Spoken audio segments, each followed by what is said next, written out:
Hi hello வணக்கம் cine corner நேயர்களே, welcome to the show cinema சர்ச்சைகள். நான் உங்கள் விஜய் தயா.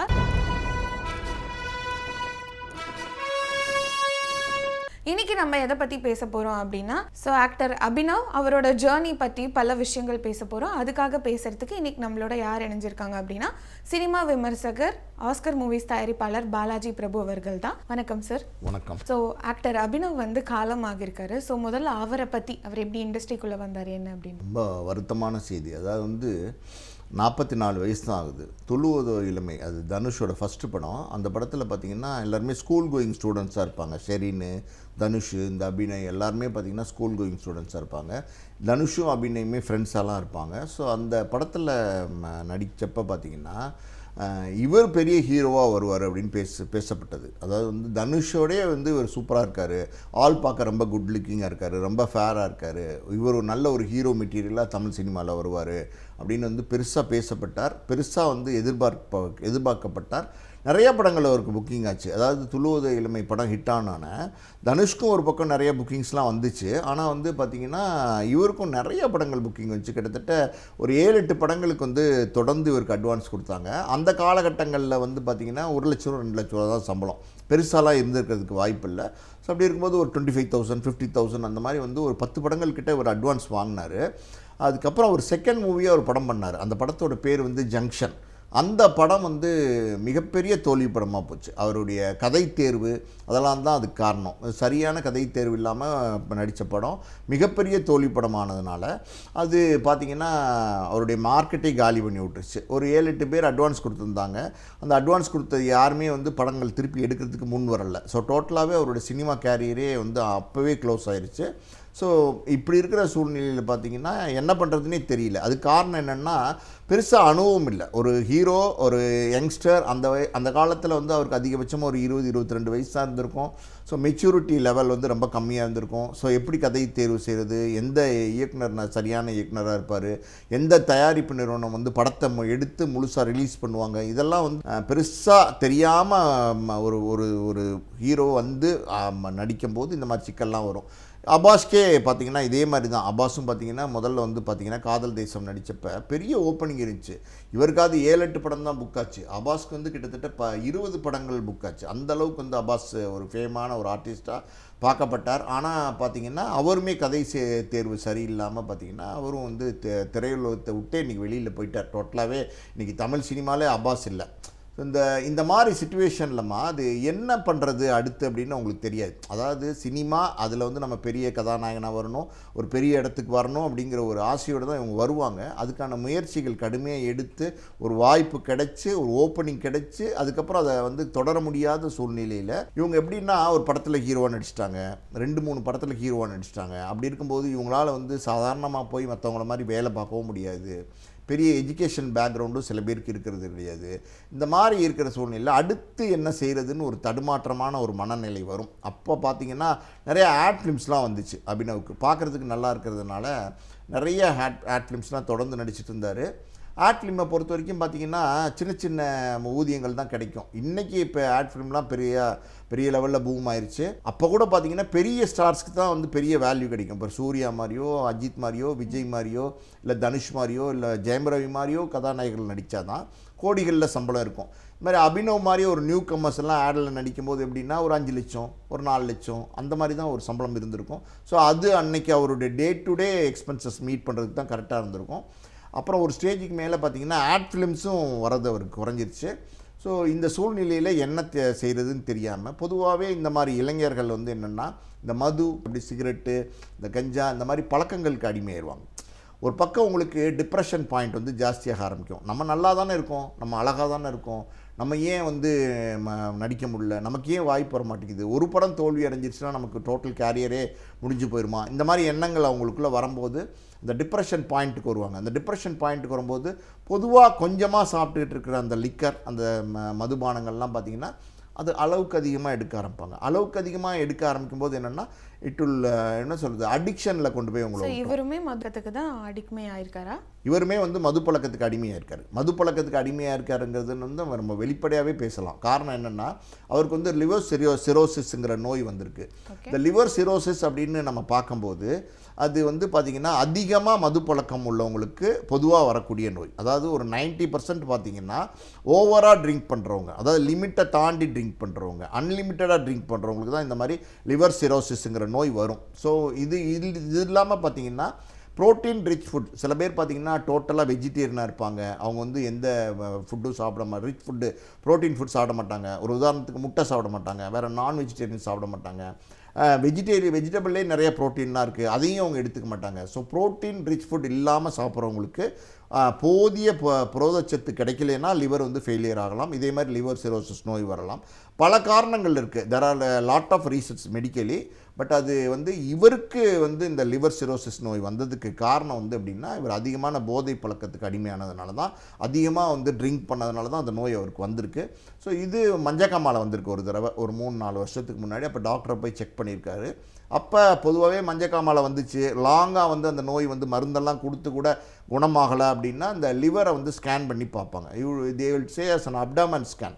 ஒரு சிடி ஸ்கேன் எடுத்திங்கன்னா அந்த லிவர் வந்து எப்படி இருக்குது, அது ஷேப் எப்படி இருக்குது, அது சுருங்கி இருக்கா, அது வந்து கரெக்டாக இருக்கா அப்படிங்கிறத தெரிஞ்சுப்பாங்க. இன்னொரு பக்கம் பார்த்தீங்கன்னா பிளட் டெஸ்ட் இருக்குது, எல்எஃப்டின்னு, லிவர் ஃபங்க்ஷன் டெஸ்ட்டு. அந்த லிவர் ஃபங்க்ஷன் டெஸ்ட் எடுத்து பார்த்தீங்கன்னாலும் you can find out how is the liver getting function அப்படின்னு. ஸோ அப்படி இருக்கும்போது இது ரெண்டையும் எடுத்து பார்த்தாலே நம்ம கண்டுபிடிச்சிடலாம். ஸோ அப்படி இவருக்கு எடுத்து பார்த்துருப்பாங்க, ஏன்னா ஹாஸ்பிட்டலில் அட்மிட் ஆகிருக்காரு, அப்போ எடுத்து பார்த்துருப்பாங்க.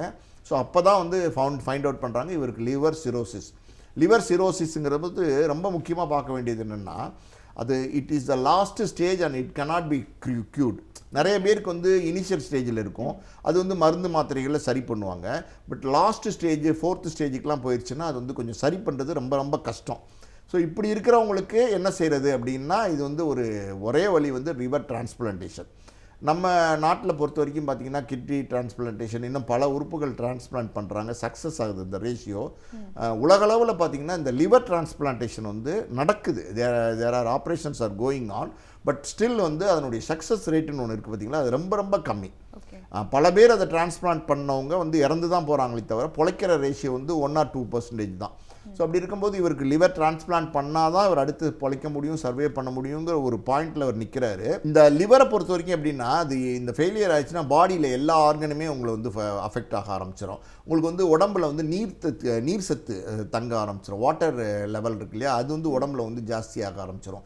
லிவருடைய மெயின் ஃபங்க்ஷன் அது என்ன அப்படின்னா, நீங்கள் சாப்பிட்றீங்க இல்லையா உணவு, அந்த உணவை வந்து பார்த்திங்கன்னா உங்களுக்கு வந்து எப்படி சொல்கிறது, அது வந்து எனர்ஜியாக மாற்றி அதை பிளட்டில் வந்து கொடுக்குறது தான் லிவரோட ஃபங்க்ஷன்.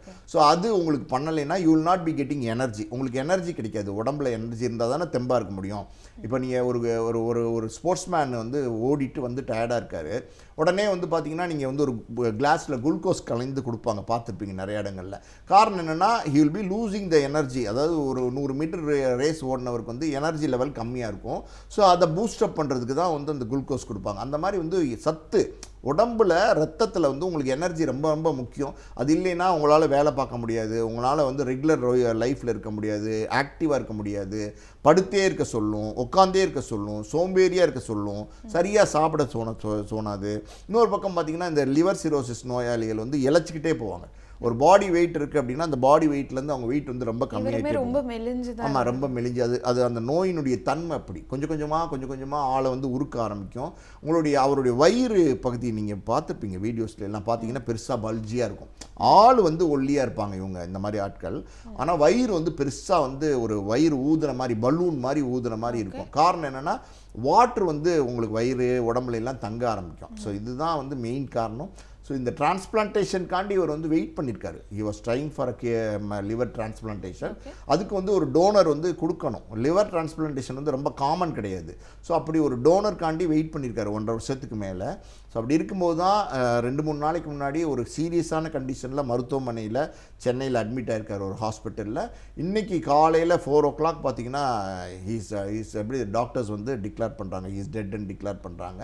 ஸோ இங்கே வருத்தமான ஒரு விஷயம் என்னென்னா, ஒரு சீனியர் சினிமா நட்சத்திரமாக வந்து பிரபலமாகி நல்லா ஜொலிக்கணும்னு ஆசைப்பட்டு ஒரு 18-20 வயசுலேருந்து முயற்சி பண்ணி இன்றைக்கி வந்து ஒரு படங்கள் கிடச்சி கதாநாயகனாக நடித்து ஆட்லாம் நடித்து அடுத்தடுத்து வாய்ப்பு கிடைக்காம இன்றைக்கி இறந்து போயிருக்கிற சுச்சுவேஷனில் கூட யாருமே இல்லைங்கிறது தான் இங்கே ரொம்ப வேதனையான விஷயம். அவங்க அம்மா பார்த்தீங்கன்னா ராதாமணின்னு ஒருத்தவங்க, அவங்க வந்து ஒரு ஆர்டிஸ்ட் தான். அவங்க வந்து ஒரு ஃபீமேல் ஆர்டிஸ்ட். அவங்க வந்து மலையாளம், தெலுங்கு, கன்னடம் நிறையா லாங்குவேஜில் பண்ணியிருக்காங்க. தமிழில் கூட நிறைய படங்கள் பண்ணியிருக்காங்க. ஸோ அவங்க வந்து இவருக்கு வந்து ஒரு சப்போர்ட்டாக இருந்திருக்காங்க. அவங்க அம்மா வந்து 2019 இறந்துட்டாங்க, கேன்சரால் இறந்துட்டாங்க. ஸோ அந்த நேரத்தில் பார்த்திங்கன்னா அவங்களுக்கு கேன்சருக்கு மருந்து வாங்க முடியாமல், ட்ரீட்மெண்ட் எடுக்க முடியாமல் ரொம்ப கஷ்டப்பட்டுருக்காங்க. ஸோ விஜய் சேதுபதியோட ஏதோ ஒரு படத்தில் அவங்க சேர்ந்து நடிச்சிருக்காங்க. அந்த அம்மா அவங்க நடித்ததுனால அதை வந்து விஜய் சேதுபதி கேள்விப்பட்டு அவங்களுடைய லாஸ்ட் லைஃப்பில் வந்து அந்த கேன்சர் ட்ரீட்மெண்ட்டுக்கான பண உதவி வந்து விஜய் சேதுபதி செஞ்சுருக்கார். ஸோ இந்த மாதிரி வந்து அவங்க அம்மாவும் ஒரு சப்போர்ட் இல்லாமல், அதாவது நான் தான் சொன்னேன்ல, you will be getting in to depression. அந்த உடம்பு மனசு வந்து ரொம்ப டிப்ரெஸ் ஆயிடுச்சுன்னா உங்களுக்கு வந்து கரெக்டான ஒரு பக்கத்தில் ஒரு சப்போர்ட் இருக்கணும், ஒரு மாரல் சப்போர்ட். இங்கே ரொம்ப முக்கியம் என்னென்னா ஒரு நல்ல நண்பர்களோ இல்லை ஒரு நல்ல மனைவியோ, ஒரு கல்யாணமும் ஆகலை, ஸோ நல்ல ஃப்ரெண்ட்ஸ் இருந்திருப்பாங்க அப்படின்னா, நல்ல ஃப்ரெண்ட்ஸ் இருந்திருக்காங்களான்னு நமக்கு தெரியல. காசு பணம் இருக்கிற வரைக்கும் கூட உங்களுக்கு எல்லோரும் இருப்பாங்க, காசு பணம் இல்லைன்னும் போது எல்லாருமே போயிடுவாங்க. அதனால் அப்படி நல்ல நண்பர்களும் இல்லாமல், கல்யாணமாக அதனால் நல்ல மனைவியும் இல்லாமல், அதுக்கப்புறம் தோள் கொடுத்து ஒரு மகன் அப்படின்னு பார்க்கக்கூடிய ஒரு தாயும் இல்லாமல் அவங்களும் இறந்து போயிட்டாங்க. அந்த பாயிண்ட் வந்து ரொம்ப ஜாஸ்தி ஆயிடுச்சு, டிப்ரெஷன் பாயிண்ட். அதனால் வந்து இன்னும் ஓவராக குடிச்சு இன்றைக்கி வந்து காலையில் இறந்து போயிருக்காரு. நான் சொல்ல வந்த வேதனையான விஷயம் என்னென்னா, ஒரு உறவினர்கள் கூட பக்கத்தில் இல்லையா பெட்டில். இப்போ வந்து இந்த செய்தி வந்து நடிகர் சங்கத்துக்கு வந்து தகவல் போய் நடிகர் சங்கத்திலேருந்து தான் வந்து அவரை வந்து எடுத்துகிட்டு போய் அடக்கம் பண்ண போகிறாங்க. அதாவது நடிகர் சங்கம் சார்பாக தான் அவரை அடக்கம் பண்ண போகிறாங்க. கடைசி காரியங்கள் வந்து நடிகர் சங்கம் தான் பண்ண போகிறாங்க. அவர் உடல்நிலை சரியில்லாதப்போ KPY பாலா வந்து பல உதவிகள் வந்து இவருக்கு பண்ணியிருந்தாரு. அதுவுமே இவர் பெருமையாக சொல்லியிருந்தாரு. அதை பற்றி ஒரு சில நம்ம KPY பாலாவோட உதவி பண்ணார். தனுஷ் வந்து ஒரு 5 லட்சம் கொடுத்தாரு. இன்னும் கூட வந்து இப்போ லாஸ்ட்டாக அட்மிட் ஆகிருக்கும்போது ட்ரீட்மெண்ட் காசெல்லாம் தனுஷ் தான் கொடுத்துருக்காரு. ஸோ நிறைய சினிமாவில் உள்ள பிரபலங்கள் அவருக்காண்டி பரிதாபப்பட்டு இந்த மாதிரி ஒரு நிலையிலேருந்து அவர் மீண்டு வரணுங்கிறதுக்காக நிறைய பேர் உதவி செஞ்சுருக்காங்க. நிறைய நல்ல உள்ளங்கள் உதவி செஞ்சுருக்காங்க. அவரே ஒரு காணொலியில் கொடுக்கும்போது இங்கே சென்னையில் நடிகர்கள் மட்டும் இல்லை, உலகளவில் என்னுடைய ஃபேன்ஸு, இந்த 1-2 படங்கள்லேயே பாருங்கள் எவ்வளோ ஃபேன்ஸ் இருந்திருக்காங்க பாருங்கள். அவர் உலகளவில் என்னுடைய ஃபேன்ஸு. 44 வயசில் இவருக்கு என்னாச்சு பாவம், இவர் வந்து கஷ்டப்படுறாரு, மெடிசன் காசு இல்லை, வேலை பார்க்க முடியல, வேலை பார்த்தா தானே சம்பாதிக்க முடியும், நடிக்க முடியும், வேலை பார்க்க முடியல. இப்போ யாராவது வாய்ப்பு கொடுக்கணும்னு ஆசைப்பட்டால் கூட அவரால் பெருசாக நடிக்க முடியாது. ஸோ இப்படி இருக்கிற சுச்சுவேஷனில் கஷ்டப்படுவார். நிறைய பேர் உலகளவில் வந்து அவருக்கு ஃபேன்ஸ் வந்து ஹெல்ப் பண்ணியிருக்காங்க. இதுதான் ஒரு நடிகனுக்கு கிடைக்கக்கூடிய அங்கீகாரம், இதுதான் ஒரு நடிகனுக்கு கிடைக்கக்கூடிய ஒரு மரியாதை. ஸோ அது வந்து இவருக்கு கிடைச்சிருக்கு. பட் இருந்தாலும் அது பெரிய பயனற்ற விஷயமாக போயிடுச்சு. இந்த உடல்நிலை வந்து இப்போ சமீபத்தில் ஒரு 3-4 வருஷமாக தான் பாதிப்படைஞ்சிருக்கு. ஸோ இதுக்கு முன்னாடியே பார்த்தீங்கன்னா ஒரு நல்ல டப்பிங் ஆர்டிஸ்ட், அவர் நிறைய படங்கள் டப்பிங் பண்ணியிருக்காரு. வித்யுத் ஜமால் இருக்கார் இல்லையா, அதாவது வில்லன் நடிகர், அஞ்சானில் நடிச்சிருப்பார், அதுக்கப்புறம் துப்பாக்கியில் நடிச்சிருப்பார், மதராசியில் அவர் தான் நடிச்சிருப்பார். அப்புறம் அஞ்சான், துப்பாக்கி, மதராசி இந்த 3 படத்துலையும் அவர் தான் வந்து வித்யுத் ஜமாலுக்கு, அதாவது நம்ம அபிநய் தான் வந்து வித்யுத் ஜமாலுக்கு வந்து டப்பிங் கொடுத்துருக்காரு. அந்த படம் ஃபுல்லாகவே டப்பிங் கொடுத்துருக்காரு. ஸோ அந்த வாய்ஸ் இப்போ கூட பாருங்கள், மதராசி வந்து இப்போ தான் 2-3 மாதம் ஆச்சு, செப்டம்பர் 5ஆம் தேதி தான் ரிலீஸ் ஆச்சு. அவரோட வாய்ஸ் வந்து அவ்வளோ கணீராக இருந்திருக்கு. ஒரு வில்லனுக்கு டப்பிங் கொடுக்கணுன்னா அந்த வாய்ஸ் வந்து பவர்ஃபுல்லாக இருக்கணும், அந்த வாய்ஸில் வந்து ஒரு கம்பீரம் இருக்கணும். அது வந்து இப்போ சமீபத்தில் வந்த மதராசியில் கூட அவ்வளோ நல்லா டப்பிங் கொடுத்துருக்காரு. இதெல்லாம் பண்ணிட்டு தான் இருந்திருக்காரு. இப்போ சமீபத்தில் பார்த்தீங்கன்னா கேம் ஆஃப் லோன்னு ஒரு படம், அதில் நடிச்சிருக்காரு. லாஸ்ட் படம் அவரோட படம் அதுதான். ஸோ இது மாதிரி சின்ன சின்ன கான்ட்ரிபியூஷன்ஸ் இருந்தால் கூட அவருக்கு அந்த லிவர் வந்து டிரான்ஸ்பிளான்டேஷன் கிடைக்கல, அதனால் இறந்துட்டார். கிடைச்சிருந்தா கூட அந்த ஆப்ரேஷன் வந்து ஒரு காம்ப்ளிகேட்டட் ஆப்ரேஷன் தான். பட் ஆனால் வந்து அவர் ரொம்ப கான்ஃபிடெண்ட்டாக இருந்தார். அவர் வந்து எதுக்குமே பயப்படலை. அவர் ரொம்ப தைரியமாக நம்ம ஃபேஸ் பண்ணலாம், இந்த மாதிரி ஒரு நோய் நமக்கு வந்துருச்சு, நம்ம என்ன செய்ய முடியும், கடந்து தான் போகணும், கோ வித் த ஃப்ளோன்னு சொல்லுவாங்க இல்லையா, அந்த மாதிரி வந்து பார்த்திங்கன்னா அவர் வந்து அதை ஒரு ஈஸியாக டேக் இட் ஈஸிங்கிற மாதிரி தான் எடுத்து ஒரு காணொலியில் கொடுத்துருக்காரு. உடம்புல எல்லா இடமும் ஊசி குத்திருக்காங்க, எல்லா இடமும் வந்து ட்ரீட்மெண்ட் எடுத்திருக்கேன், ஸோ ரொம்ப கஷ்டமான ஒரு சூழ்நிலை இருக்கேன், வருமானமும் இல்லாத சூழ்நிலை இருக்கேன். இதுக்கு முன்னாடி ஒரு பேட்டி ஒன்று வந்துச்சு, இவர் அஃபெக்ட் ஆன காலகட்டங்களில் 2-3 வருஷத்துக்கு முன்னாடி. அதில் என்ன சொல்லியிருந்தாருன்னா, அதாவது வந்து இட்லி வந்து இந்த அம்மா உணவகம் இருக்கு இல்லையா, அதில் தான் போய் வந்து 2 ரூபா கொடுத்தோ 3 ரூபா கொடுத்தோ இட்லி வாங்கி சாப்பிடுவார் போல். அதுதான் வந்து அவரோட டே ஃபுட்டாக இருந்துச்சு. இந்த மாதிரி வந்து லிவர் சிரோசிஸ் நோய் வரும்போது என்னென்னா அந்த நோயே வந்து ஒரு கொடுமையான நோய். அதில் வந்து நீங்கள் உணவு கொஞ்சம் எனர்ஜியாக சாப்பிட்டீங்கன்னா கொஞ்சமாவது உங்களை வந்து பேலன்ஸ்டாக வைக்கும். ஸோ அதுவும் இவருக்கு இல்லை. அந்த ஒரு சூழ்நிலை, ஒரு சினிமா கலைஞன் இவ்வளோ பெரிய உயரத்துக்கு வரணும்னு ஆசைப்பட்டு வந்த கலைஞன் இன்றைக்கி வந்து யாருமே இல்லாமல் இறந்து போயிருக்காருங்கிறது வேதனை. சினிமாவில் பல பேர் பார்த்திங்கன்னா ஒரு இலக்கோடு வருவாங்க, அந்த இலக்கை வந்து அவங்க தவற விடுவாங்க. அது பல காரணங்கள் இருக்கலாம். சில பேருக்கு அந்த இலக்கு கிடைக்காம இருக்கலாம், சில பேருக்கு அது இயற்கையாகவே அமையாமல் இருக்கலாம். எல்லாருமே ஸ்டாராக வந்துட முடியாது, எல்லாருமே வந்து டாப் ஸ்டார்ஸாவோ எல்லாருமே பெரிய பிஸ்னஸ் ஆகக்கூடிய ஒரு நடிகர்களோ வந்துட முடியாது. ஸோ அப்படி இருக்கும்போது அந்த அந்த அந்த நம்ம நினச்சி வந்ததை அடைய முடியல அப்படிங்கிறதுனால பல பேர், பல சினிமா இயக்குநர்கள், பல நடிகர்கள், பல தயாரிப்பாளர்கள், இன்னும் பல பேர் நடிகைகள், இன்னும் எல்லாம் பல பேர் வந்து பார்த்திங்கன்னா சினிமாவில் மதுவுக்கு, போதைக்கு, இந்த மாதிரி கஞ்சா அப்படின்னு இந்த மாதிரி பழக்கங்களுக்கு அடிமையாகி தங்களுடைய வாழ்க்கையே இருந்திருக்கிறாங்க. எத்தனையோ நம்ம உதாரணங்கள் சொல்லலாம். அந்த வகையில் பார்த்திங்கன்னா அபிநயும் அப்படி வந்து இன்றைக்கி இறந்து போயிட்டார். ஸோ நம்ம இங்கே வந்து ஒரு நல்ல ஒரு எக்ஸாம்பிளாக நம்ம யாரை சொல்லலாம் அப்படின்னா, நம்ம ஆரம்பத்திலே பேசினோம், நம்ம அப்பாஸை பற்றி பேசினோம்.